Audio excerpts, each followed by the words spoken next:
Muito bom dia a todos. Vamos estar iniciando aí a nossa live.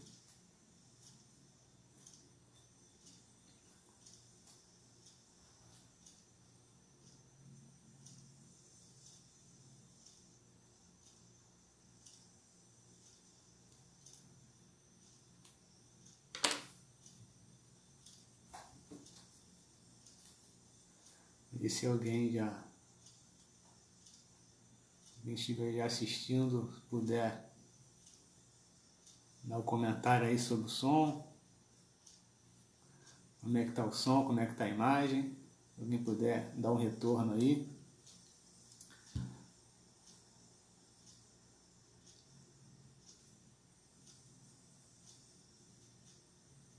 Bom dia irmã Lucilene. Como é que está o som, como é que está a imagem? Tá boa aí? Ok. Muito bem, irmãos. Então, vamos dar início aí à nossa lição de hoje. Né? É um prazer estar podendo ministrar ainda aqui online, né? Na escola dominical. Né? Saudade aí de estar de forma presencial com os irmãos.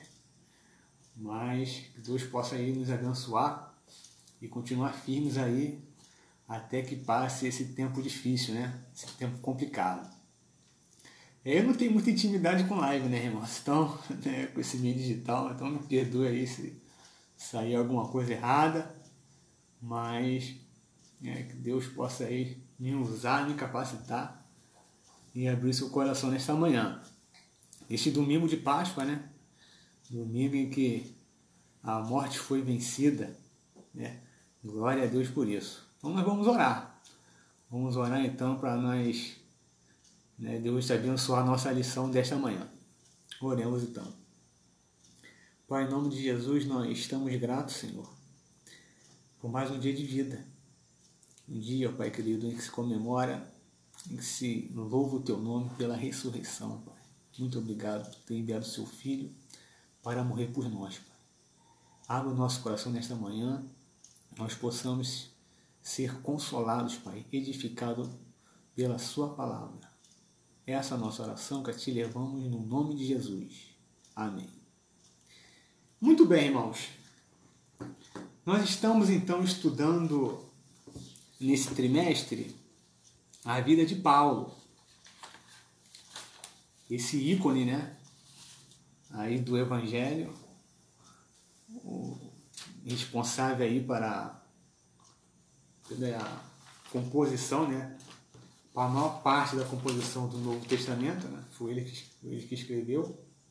Então nós estamos estudando aí a vida desse ícone. Na aula passada, na lição dada pelo pastor Marcelo, nós vimos acerca da sua conversão, né, a conversão de Saulo. Ele ainda Saulo, estudamos a conversão dele. Vimos também acerca da sua formação, né, desde lá da sua infância, e vimos em que ele se tornou. Né? Vimos também a sua impactante conversão. Né? A conversão de Paulo assim, é algo maravilhoso que salta aos nossos olhos. Né? E uma vez convertido, ele já prontamente se colocou à disposição para o serviço, né? Para a pregação do Evangelho. E por fim, né, Paulo é um exemplo de qualquer pessoa pode se converter. Né? O pastor Marcelo trouxe aí abordou essa questão muito interessante, porque nós temos um conhecido, um parente, alguém que a gente pense e olha, poxa, essa pessoa jamais vai se converter. Né? Então nós vimos que Paulo, né, Saulo, um perseguidor, né, da igreja, acabou se convertendo. Então esse é um incentivo para que nós, né, continuamos, né, nesse desejo, na propagação do Evangelho e sempre crendo que a pessoa pode ser sim alcançada pela graça, como foi Paulo. Muito bem, então nós vamos entrar então na nossa lição 2, na segunda lição, cujo tema é a universalidade da obra de Cristo. A universalidade da obra de Cristo. Quando a gente vem à mente, né? Quando vem à mente essa palavra universalidade da obra de Cristo, isso quer dizer que a obra tem um caráter universal, né? Ela abrange aí a todos. E o tema dessa lição tem como texto base lá em Romanos capítulo 1, verso 18. Então, os irmãos que puderem aí acessar a palavra de Deus, se puder abrir aí também para a gente ler junto comigo. Hoje nós vamos ler bastante texto, tá, irmãos? Então, se o irmão puder deixar aí o celular apoiado em algum lugar, pegar a sua Bíblia, né? E acompanhar a leitura conosco para que nós possamos entender passo a passo. Bom, então o primeiro texto está lá, o texto base está lá em Romanos 1, verso 18, que diz assim: a ira de Deus se revela do céu contra toda impiedade e perversão dos homens, que detêm a verdade pela injustiça. Então vimos aí que a ira de Deus se revela do céu contra toda a impiedade e perversão dos homens. E o segundo texto que o autor nos sugere como tema, como base, é em Romanos também, no capítulo 2, no verso 12. O verso 12 diz assim: assim, pois, todos os que pecaram sem lei, também sem lei perecerão. E todos os que com lei pecaram, mediante a lei, serão julgados. Então, esse aí é o nosso tema, né, desta manhã. Bom, eu dividi aqui a aula em 5 tópicos, né? Usando a própria divisão que o autor. Então nós temos a introdução, né? Nós temos o desenvolvimento, que consiste em 3 pontos, e por fim nós vamos ter a conclusão, né? Então esse será aí a nossa organização da nossa aula. Bom, então partindo então, irmãos, para a introdução, nós vimos o seguinte: no princípio da era cristã, a Igreja de Cristo era um desdobramento do judaísmo. Somente através de Paulo que a Igreja se tornou uma religião independente. Através dele, através de Paulo, que a obra de Cristo se tornou universal e alcançou os gentios. Curioso é que Deus usou um fariseu para fazer essa separação, né? Então nós vamos ver mais à frente aí essa questão de Deus ter usado Paulo, né? Um fariseu, para que a obra ganhasse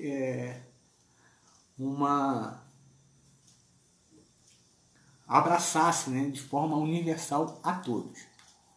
Então nós vimos que Paulo era um fariseu, e aí vem à mente o significado, né? O que é ser? O que é ser um fariseu? Como é que se comportava um fariseu lá, né, na época de Jesus, na época de Paulo, etc. Bom, fariseu significa abstinência ou separação. Era um grupo fiel e zeloso pelo judaísmo. O que eles defendiam? Eles defendiam uma fé livre de contaminação estrangeira. Eles defendiam isso. Então a fé ela tem que estar restrita aqui ao judaísmo, né? Então os estrangeiros, eles não podem ser contaminados pelos estrangeiros, que eram, né, os gentios. 2. E lutavam por uma observância estrita da lei. Então eles eram firmes, né? Então o indivíduo ele tinha que ir lá, eles defendiam que o indivíduo eles tem que seguir lá a lei estritamente. Então esse era aí os fariseus. Então os irmãos prestem bem atenção nesses pontos da introdução, que isso vai nos ajudar a entender, né, os textos que nós vamos ler mais para frente, né? Nós vamos entender esse tema da universalidade da obra de Cristo. Bom, e quem eram os gentios, irmãos? Vocês sabem quem eram os gentios? Os gentios, então, eram todos os povos que não eram judeus. Isso é simples. Então, quem não é judeu é gentio. Assim era dessa forma que os outros povos não judeus eram conhecidos, como gentios. Então, os irmãos vão gravando esses detalhes que mais lá na frente nós vamos entender legal. Agora, embora não fosse proibido o convívio, ou seja, embora o convívio entre judeus e gentios não fosse proibido, os judeus eles não se misturavam com os gentios. Mais que ele convivesse, mas não tinha aquela união, aquela mistura entre os judeus. Eles andavam meio que em paralelo.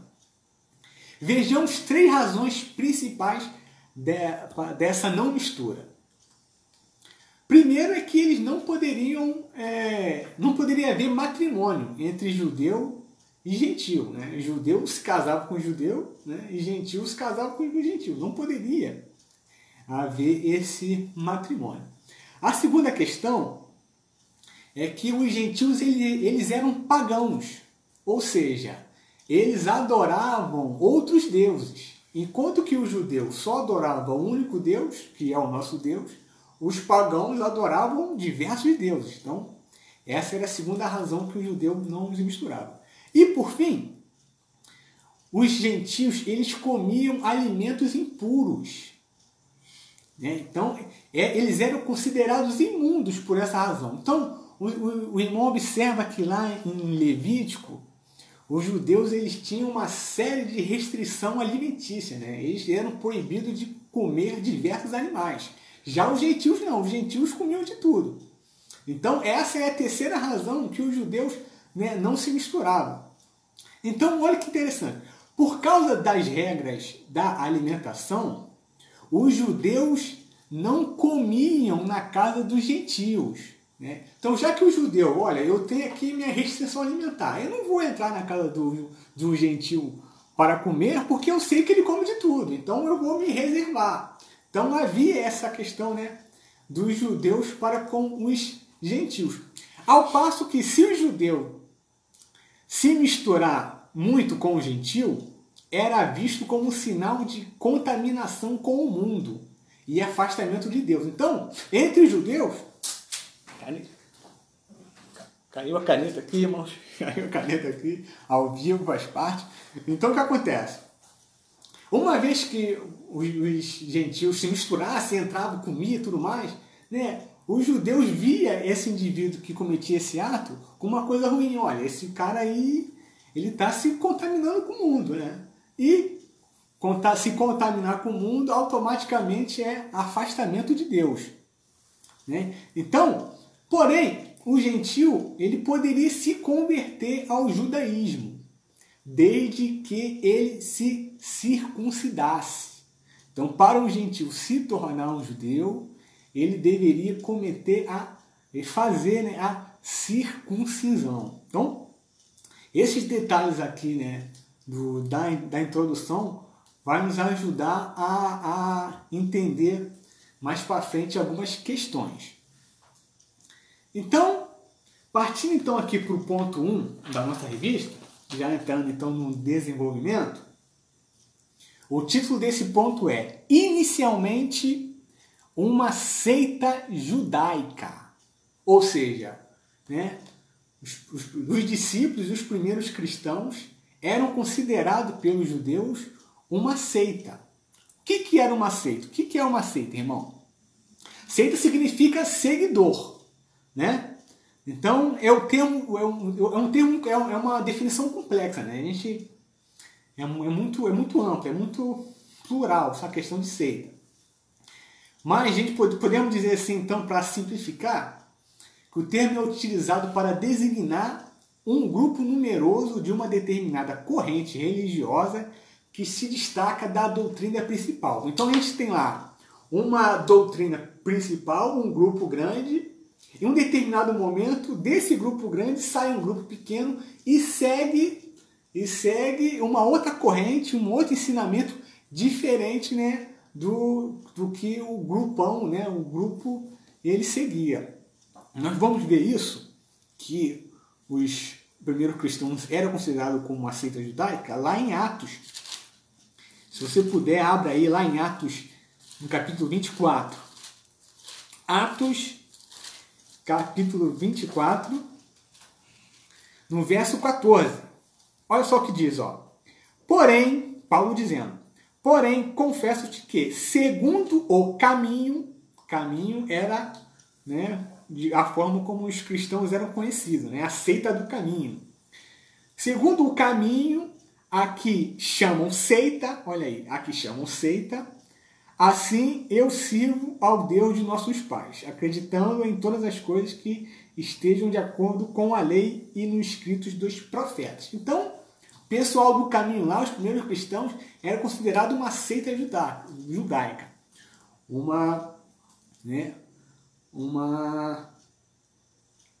Um grupo aí diferente do judaísmo, né?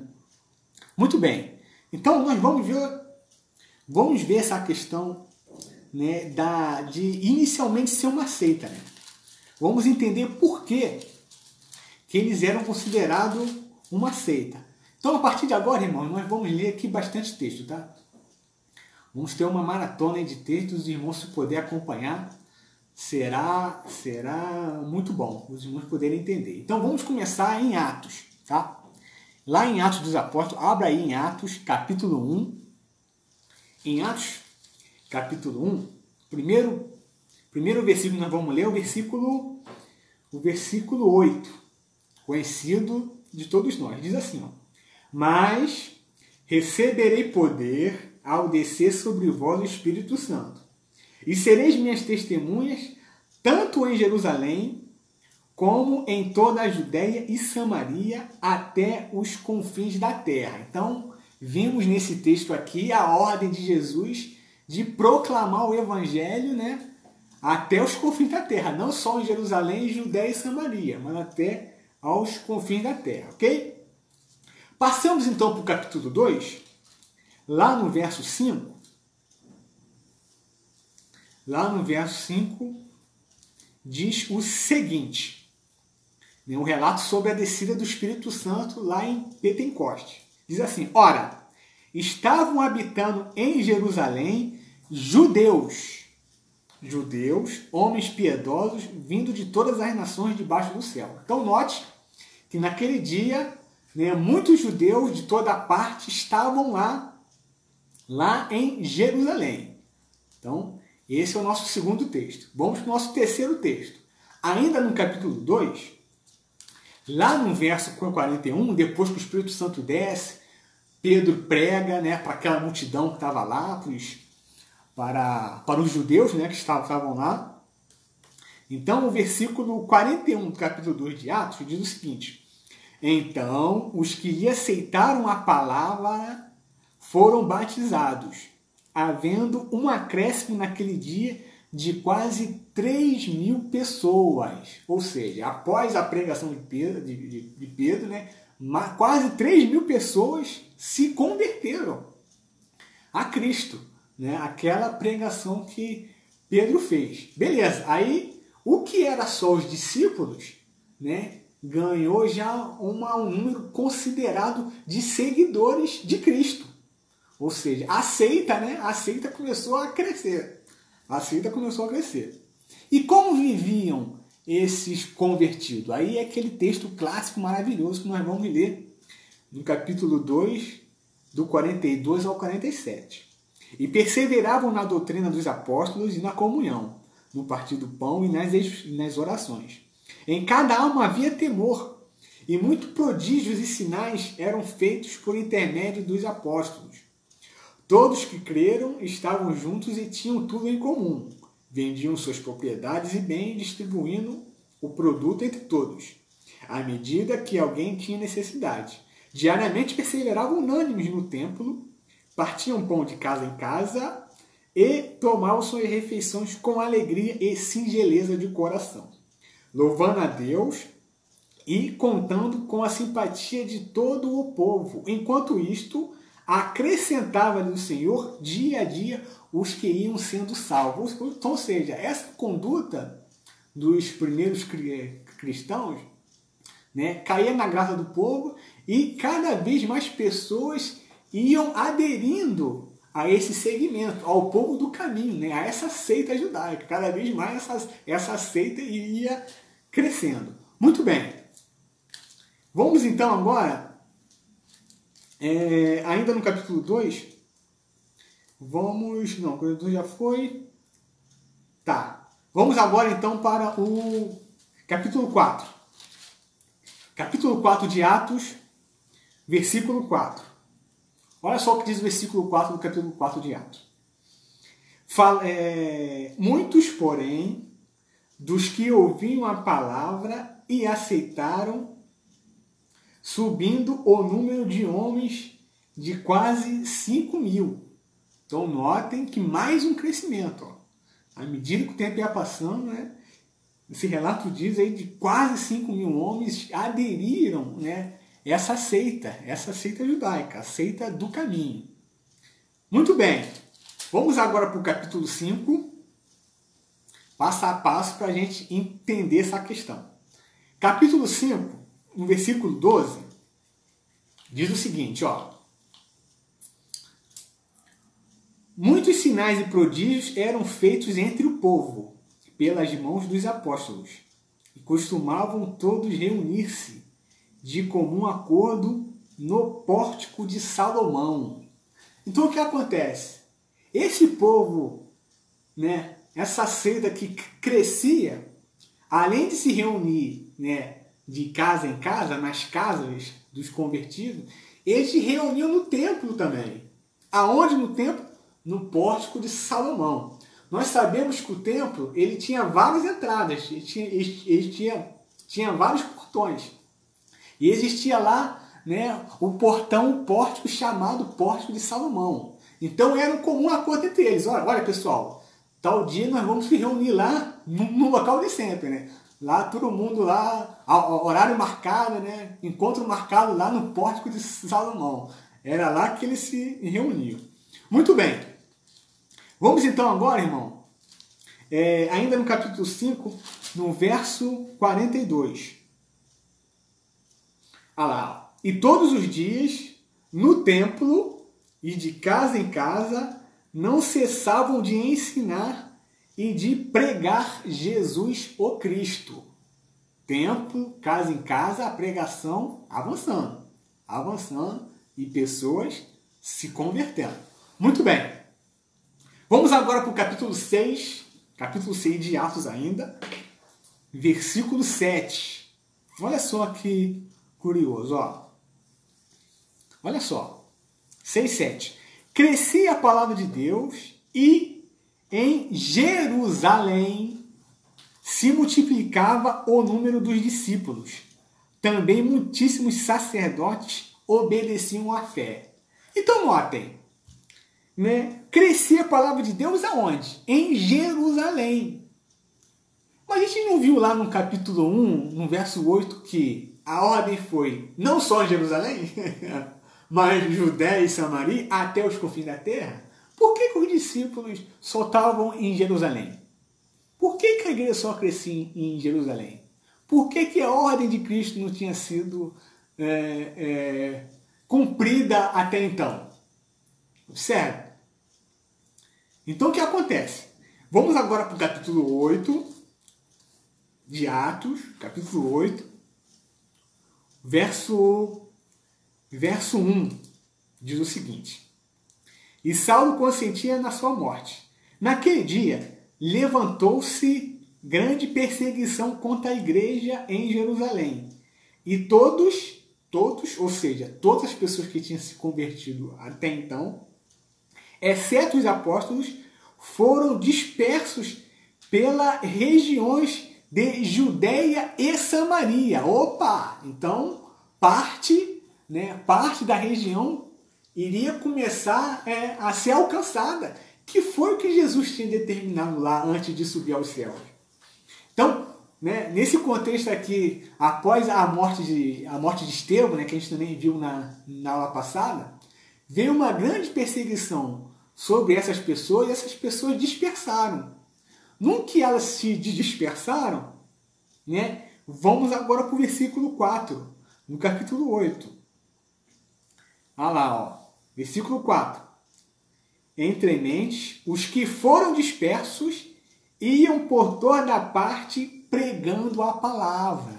Então precisou ter uma perseguição para que a igreja se dispersasse para Judéia, né, e Samaria.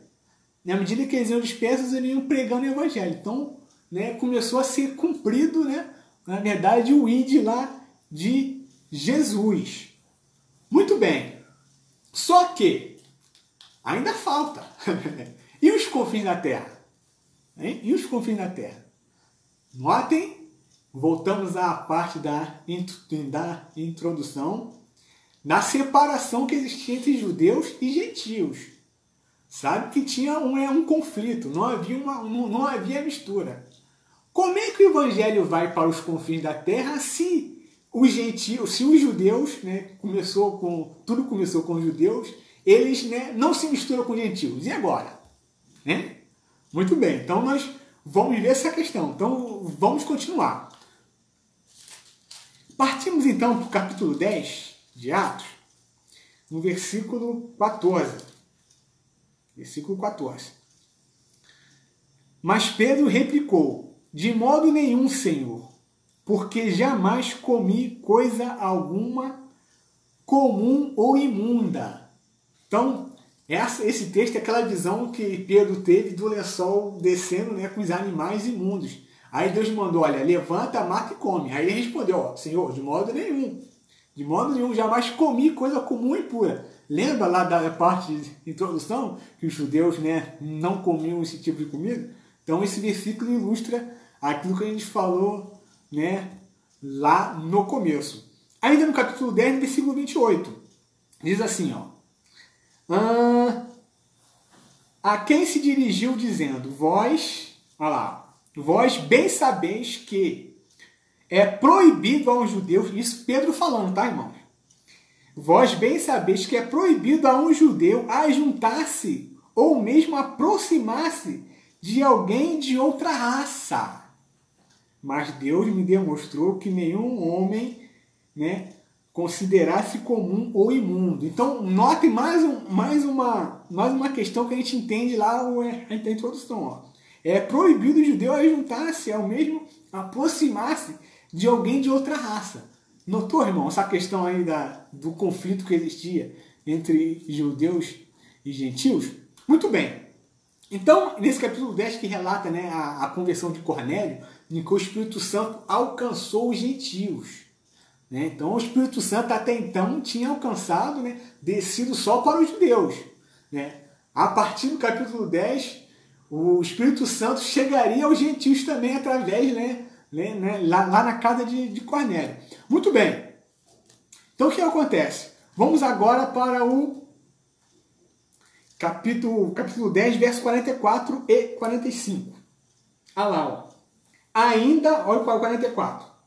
Ainda Pedro falava estas coisas quando caiu o Espírito Santo sobre todos os que ouviam a palavra, pessoal da casa de Cornélio. E, olha só, 45, e os fiéis que eram da circuncisão, que vieram com Pedro, admiraram-se, porque também sobre os gentios foi derramado o dom do Espírito Santo. Isso causou uma certa admiração por alguns dos discípulos que foram lá com Pedro. Caramba, o Espírito Santo caiu também sobre os gentios. Isso causou uma certa perplexidade. Então note que essa questão né, da não, né, união dos gentios com os judeus vai começar a se desfazer. Bom, então vamos agora para o capítulo 11. Capítulo 11, do 1 ao 3, diz o seguinte, ó. Chegou ao conhecimento dos apóstolos e dos irmãos que estavam na Judéia, que também os gentios haviam recebido a palavra de Deus. Quando Pedro subiu a Jerusalém, os que eram da circuncisão o arguíram, dizendo, olha só, olha a parte da introdução, voltando. Olha o versículo 3. Entraste na casa de homens incircuncisos e comeste com eles? Então, puxaram a orelha de Pedro lá em Jerusalém. Olha, como é que você entra na casa de gentil e ainda come com ele? Né? Os judeus, sabedores que os gentios eram imundos, comiam de tudo. Aí puxaram a orelha de Pedro lá. Olha, como é que você entra na casa de um gentil e come com eles ainda? Tá vendo, irmão? Que interessante. Então, vamos agora para o verso 19. Olha o que diz o verso 19. Estou pulando porque senão a gente vai aqui até meio-dia. A minha intenção é ir até meio-dia, mas a minha esposa não deixa não. Falou que eu tenho que terminar lá o mais breve possível. Porque é um tema muito rico, muito gostoso de estudar. Muito bem, então vamos lá. Versículo 19. Então, os que foram dispersos por causa da tribulação que sobreveio a Estevão se espalharam até a Fenícia, Chipre e Antioquia. Olha só, hein? Não anunciando a ninguém a palavra, senão somente aos judeus. Então, esse relato aqui no capítulo 11, né, meio que volta lá na dispersão. Quando eles foram dispersos para Judéia e Samaria, eles pregavam só para os judeus, irmãos. Só para os judeus. Certo? Olha só que coisa, hein? Ainda no capítulo 11, nós vamos agora para o versículo 26. Olha lá, ó. O que diz o versículo 26? Tendo encontrado, levou-o para Antioquia. E por todo um ano se reuniram naquela igreja. E ensinaram numerosa multidão. Em Antioquia foram os discípulos pela primeira vez chamados de cristãos. Então observem, aquelas pessoas foram chamadas de cristãos pelo pessoal de fora. Não foi por eles mesmos. Eles mesmos não tiveram essa ciência de que o judaísmo já era, entre aspas, né, já era, e agora nasce, né, é nascida uma nova religião, digamos assim. Podemos chamar assim para os irmãos entenderem. Eles não tinham essa percepção. Alguém de fora, as pessoas que viam as atitudes deles, os chamaram de cristãos. Eles próprios ainda não tinham essa percepção. Muito bem. Então, ó, vamos agora para o capítulo 13 de Atos, verso 26. A maratona está acabando já, tá, irmãos? Olha lá. Capítulo 13, verso 46 e 49. Diz assim, ó. Então, nessa ocasião, nesse texto, né, já estava rolando, né, acontecendo a primeira viagem missionária. Né? Então, é o contexto aí desse texto, a primeira viagem missionária. 46, do capítulo 13 de Atos. Então, Paulo e Barnabé, falando ousadamente, disseram: cumpria que a vós outros, em primeiro lugar, fosse pregada a palavra de Deus. Mas postos que a rejeitais, e a vós mesmos vos julgueis indignos da vida eterna, eis aí que nos volvemos para os gentios. Porque o Senhor assim nos determinou. Eu te constituí para a luz dos gentios, a fim de que sejais para a salvação até os confins da terra. Até os confins da terra. Olha o capítulo 11, verso 8.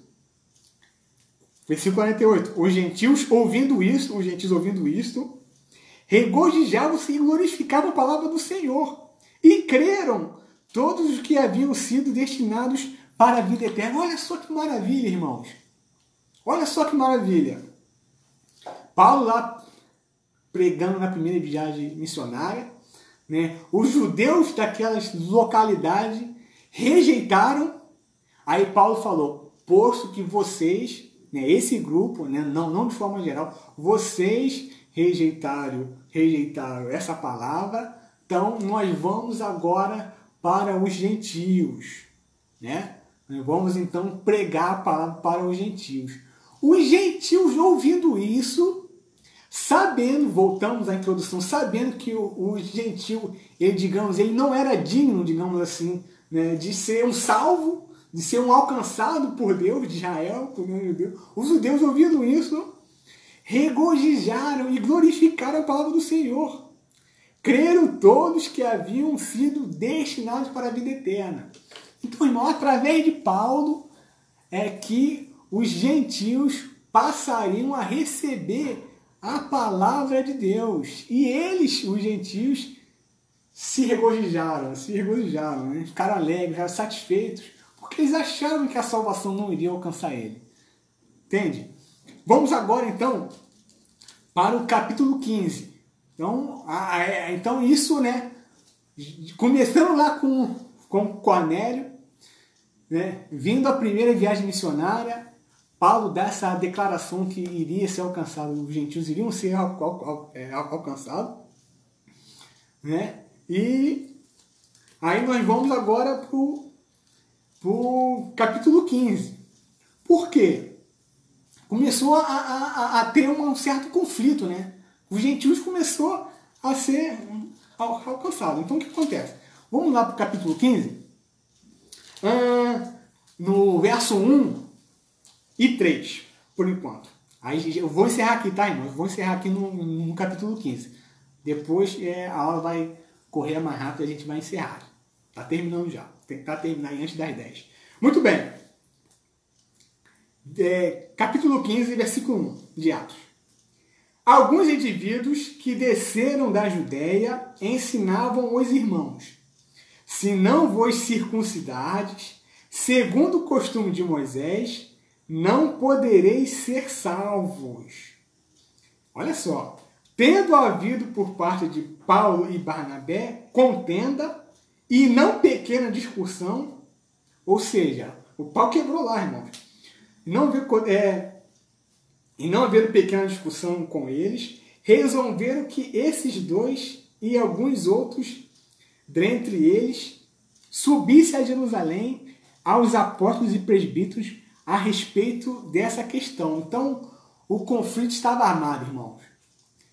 Os judeus que defendiam a circuncisão criticaram, olha só, tudo bem, tá bom, ok. Os gentios podem ser alcançados, pode pregar para eles podem se converterem, mas eles devem ser circuncidados.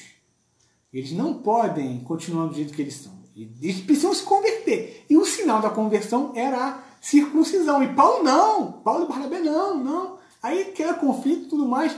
Então o que eles decidiram? Tá bom, vamos lá para Jerusalém, para os líderes, lá para Pedro, para Tiago, para João, né? Para a gente discutir essa questão. E vamos ver o que vai. E vamos tomar uma decisão. O que a gente vai passar a fazer? Aí nós vamos então para o versículo 5. Vamos pular aqui. Vamos para o versículo 5. Diz assim: insurgiram-se, entretanto, alguns da seita dos fariseus que haviam crido, dizendo: é necessário circuncidá-los e determinar-lhes que observem a lei de Moisés. Então se reuniram os apóstolos e os presbíteros para examinar a questão. Vamos começar a examinar. Havendo grande debate, Pedro tomou a palavra e disse: irmãos, vós sabeis que desde há muito, Deus me escolheu dentre de vós para que, por meu intermédio, ouvissem os gentios a palavra do Evangelho e crescem. Ora, Deus, que conhece os corações, lhe deu testemunho, concedendo o Espírito Santo, a ser como também a nós nos concedera. E não estabeleceu distinção alguma entre nós e eles, purificando-lhes pela fé o coração. Agora, pois, por que tentais a Deus, pondo sobre a serviço dos discípulos um jugo que nem nossos pais puderam suportar, nem nós? Mas cremos que fomos salvos pela graça do Senhor, como também aqueles o foram. E toda a multidão silenciou, passando a ouvir Barnabé e Paulo, que contavam quantos sinais e prodígios Deus fizera por intermédio deles entre os gentios. Então Pedro, após a experiência que ele teve lá na casa de Cornélio, na qual os gentios foram alcançados, tomou a palavra lá no meio do debate e falou: olha, aconteceu isso comigo, né, e nós devemos aceitar que eles, né, do jeito que eles são, não precisam ser circuncidados. Aí Paulo e Barnabé começaram a contar os feitos que Deus fez, né, entre os gentios. Ora, se Deus fez, quem é um homem para querer questionar, né? Não é verdade? Aí a discussão seguiu, Tiago, né, tomou a palavra e a decisão final foi o seguinte, versículo 19. Pelo que julgo eu, Tiago falando, pelo que julgo eu, não devemos perturbar aqueles que dentre os gentios se convertem a Deus. Ou seja, olha, nós não vamos exigir, não vamos exigir nada deles.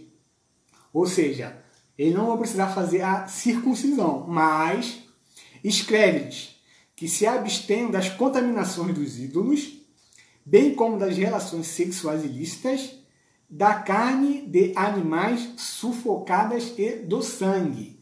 Então, essa foi a única ressalva aí que a igreja decidiu que os gentios deveriam fazer. Olha, vocês não precisam se circuncidar, né, mas se abstêm das contaminações dos ídolos, né, bem como das relações sexuais ilícitas e da carne sufocada aos ídolos.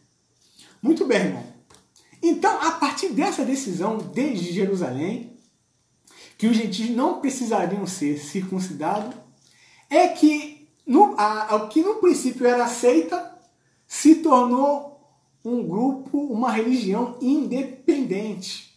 Então, finalmente, de fato, eles se tornaram cristãos, né? O que eles tinham sido chamados anteriormente, eles mesmos agora, meio que de forma indireta, se tornaram cristãos, se tornaram um novo grupo, na qual os gentios, ou seja, todas as pessoas, tinham direito, né, a ser alcançada pelo Espírito Santo por Deus.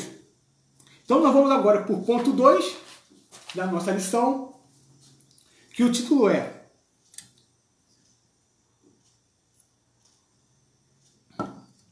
O Evangelho é para todos. Paulo era então instrumento de Deus para trazer essa percepção ao Evangelho universal. Lá em Gálatas no capítulo 3, verso 8, diz o seguinte: ora, tendo a Escritura previsto que Deus justificaria pela fé os gentios, prenunciou o Evangelho a Abraão: em ti serão abençoados todos os povos da terra. Né? Então Paulo usa lá aquela promessa que Deus fez a Abraão, né? E diz que isso já estava previsto desde lá de trás. E os judeus, né, não conseguiram essa percepção. Precisou um fariseu, a gente volta à introdução, precisou um fariseu, né, que defendia que a fé não deveria ter uma contaminação estrangeira, que não deveria ter mistura. Precisou um fariseu chegar a essa percepção. Olha só que coisa curiosa, irmãos. Olha só como é que Deus faz as coisas. O fariseu lá todo certinho, legalista da lei, tem que cumprir restritamente. Né? Como cumprir, vamos separar do restante. Precisou um fariseu chegar a essa percepção de abraçar também os gentios. Olha como é que Deus faz. Então os próprios líderes de Jerusalém reconheceram isso. Né? Os próprios líderes de Jerusalém reconheceram, né, que Paulo seria, né, designado para os gentios. Ainda em Gálatas, no capítulo 2, lá no versículo 9, vai falar sobre isso. Olha lá. Ó.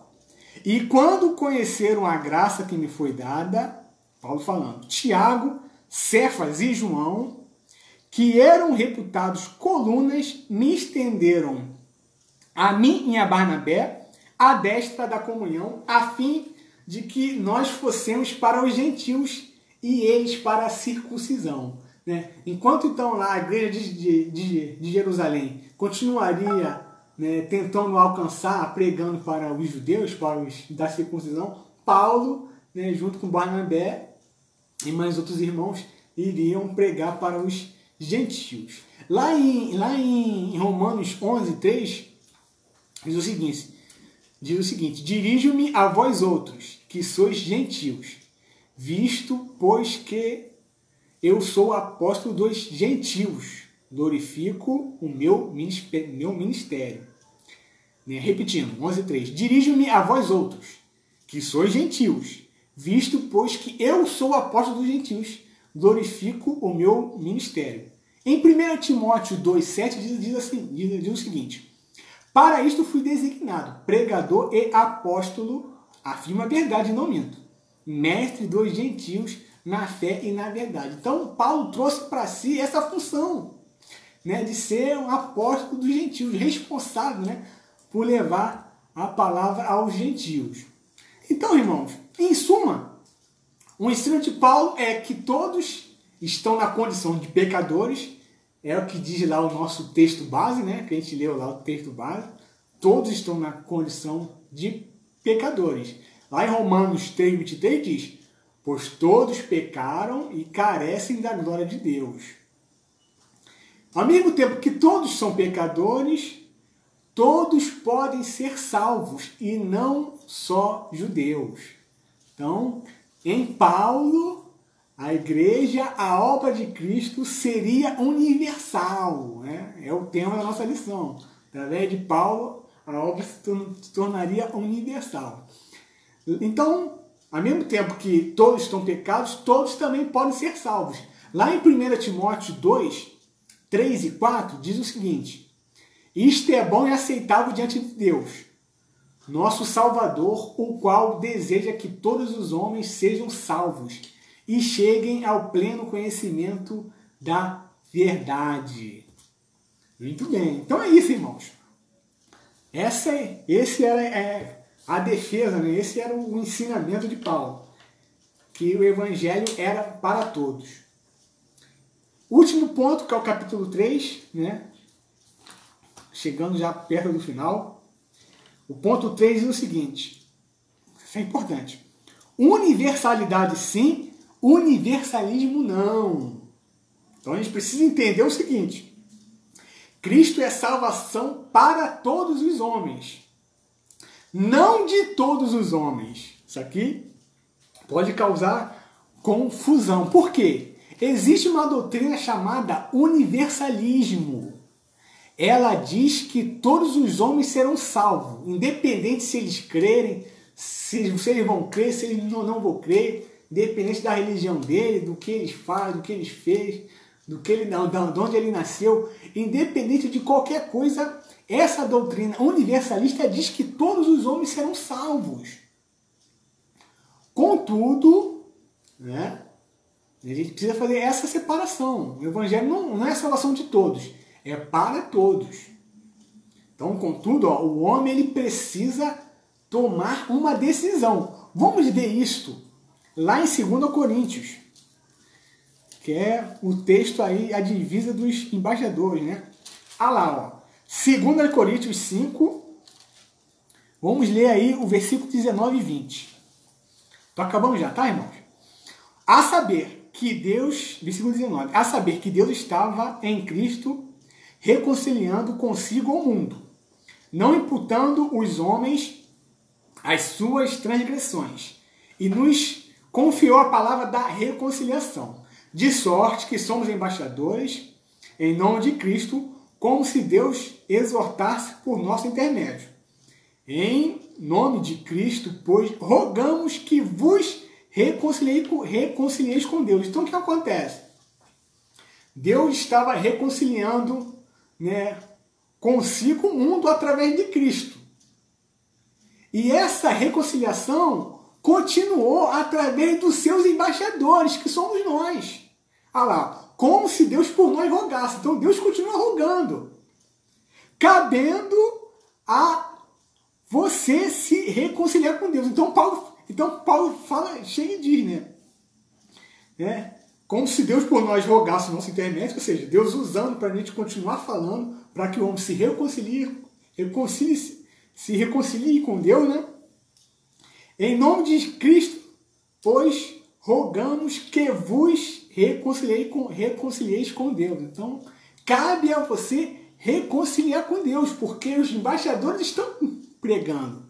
Deus, através dos embaixadores, estão exortando. Você já se reconciliou com Deus, querido? Você já fez essa reconciliação? Né? Você já aceitou a Cristo como seu Salvador? Muito bem. Então, fechando essa questão que a obra é para todos os homens, mas não é a salvação de todos os homens, independente de qualquer coisa. Lá em Mateus 25 deixa claro, né, irmãos?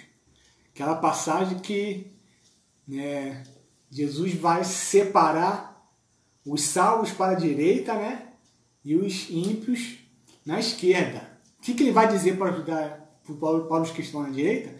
Vinde bendito de meu Pai. E para os que estão à esquerda, apartai-vos de mim. Então, infelizmente, não se trata, isso não é essa doutrina do universalismo. Infelizmente, ela não tem base nas escrituras, que ela afirma que sim, que o evangelho e a salvação está disponível para todos, mas que nem todos, infelizmente, serão salvos. Concluindo então, irmãos, conclusão, estamos chegando ao final. O evangelho acabou com a separação do mundo antigo entre judeus e gentios. Todos somos pecadores e todos somos objeto da graça divina. Então Paulo, através de Paulo, acabou essa questão. Ninguém pode ser salvo a não ser por Cristo. Ninguém é salvo por ser bom ou por algum mérito próprio. Você só é salvo graças à graça divina, graças ao sacrifício divino, sacrifício de Jesus, ao sangue derramado na cruz. E por fim, irmãos, o tema central da nossa fé, pregação e qualquer outra atitude deve ser sempre Jesus Cristo, irmãos. Então é isso. Essa foi a nossa lição 2 da universalidade, da universalidade da obra de Cristo, que começou com Paulo, Paulo teve essa percepção, Paulo foi o instrumento usado, o fariseu foi usado para que a obra se tornasse universal e não somente aos judeus. Amém, irmãos? Espero que os irmãos tenham gostado. Desculpe aí por qualquer coisa, desculpe nervosismo, a gagueira, tudo. Que Deus pode continuar nos abençoando aí neste dia. E que essa palavra aí vá de encontro ao seu coração, te console, te exorte, te motive nesses momentos tão complicados e difíceis. Vamos orar, encerrando? Deus, em nome de Jesus, Pai, nós te agradecemos por essa lição, por essa palavra. Agradecemos, ó Pai querido, pela morte do seu Filho, Pai, em nosso favor. Morte que é universal, que é para todos nós, Pai. Muito obrigado porque nós fomos alcançados, Senhor. Nós glorificamos e exaltamos seu nome por isso. Nos abençoe, nos guarde e nos livre de todo o mal, Pai. Essa é a nossa oração que te levamos no nome santo de Jesus, nosso Salvador. Amém. Muito bem, queridos. Até uma próxima oportunidade. A todos um bom domingo. Tudo de bom para todos vocês. Um abraço.